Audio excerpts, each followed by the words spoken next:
Look, hi everybody, and I'm speaking to you today from the fully refurbished Queensland Scout Centre here at Auchenflower. So this hasn't been fully utilised since February 2022 with those terrible flooding rains that we had, and it's great to see the facility is back and will be available for use. Following the introduction of the individual volunteer plan, it was agreed that the role of the personal leader advisor would be withdrawn, and that comes into effect from the 31st of December this year. So accordingly, the PLA badge should be removed from uniforms from that date. So could I please ask that all impacted leaders arrange to have that badge removed on the 31st of December. Whilst on badges, I'm also very conscious of the fact that the AFCI program continues to be delivered across the branch, and we had a goal of this being fully completed by the end of this calendar year. So to support that continued delivery of AFCI program, I'm happy to approve the continued wearing of the AFCI badges as an event badge until the 30th of June 2024. Once again, don't forget the opportunity to lodge your application for AJ 2025. Applications are now formally open, and it is a critical opportunity for youth members and adult members to attend the Scouts Australia Jamboree being hosted in Queensland in Maryborough. The program's going to be very, very exciting, so we don't want people to miss that opportunity.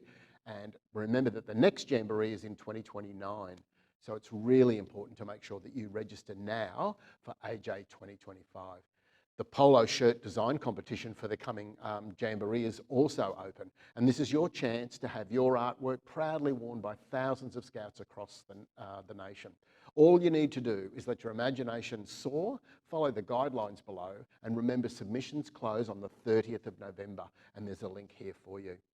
Can I remind you to have a plan to stay in touch with your youth members and families over the upcoming holiday period? It's important that we are encouraging our members to return to Scouting in 2024, and consideration of how you stay in touch needs your attention now.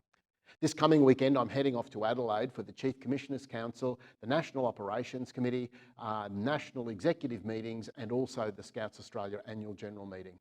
The new Scouts Australia Strategic Plan is expected to be approved this weekend, and I'll ensure that that's made available to you in due course. As an update on the state government $1 million infrastructure program, we received over 40 expressions of interest, and these have been reviewed by the Chiefs Council for alignment to the Scouts Queensland Strategic Plan and are now being reviewed against the government criteria. And once that process is completed, we expect to meet with the department, and we'll be able to confirm which projects will progress to branch executive for approval, so stay tuned. I can confirm that the submissions we received well exceed the $1 million worth of funding that we have, so some tough decisions are going to have to be made. Once we've met with the department, we expect to advise all applicants of the status of their submission.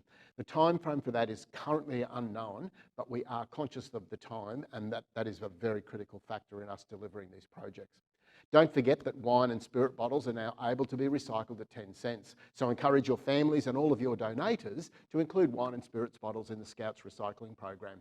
A reminder that applications to attend the Governor-General's camp in April 2024 close on the 30th of November. This camp is being held at Yarralumla in Canberra on the grounds of Government House. And look, we're currently awaiting the finalisation of applications so that we can plan and support our contingent to travel to Canberra. Finally, can I once again ask you to develop your group plan if you don't have one? Last week I mentioned that we had some 96 formations that had plans in place, which allows them to focus on actions being taken to improve the delivery of the program. There's a link here with some support tools to help you if you're looking to get that underway. I hope you have a great week and good scouting.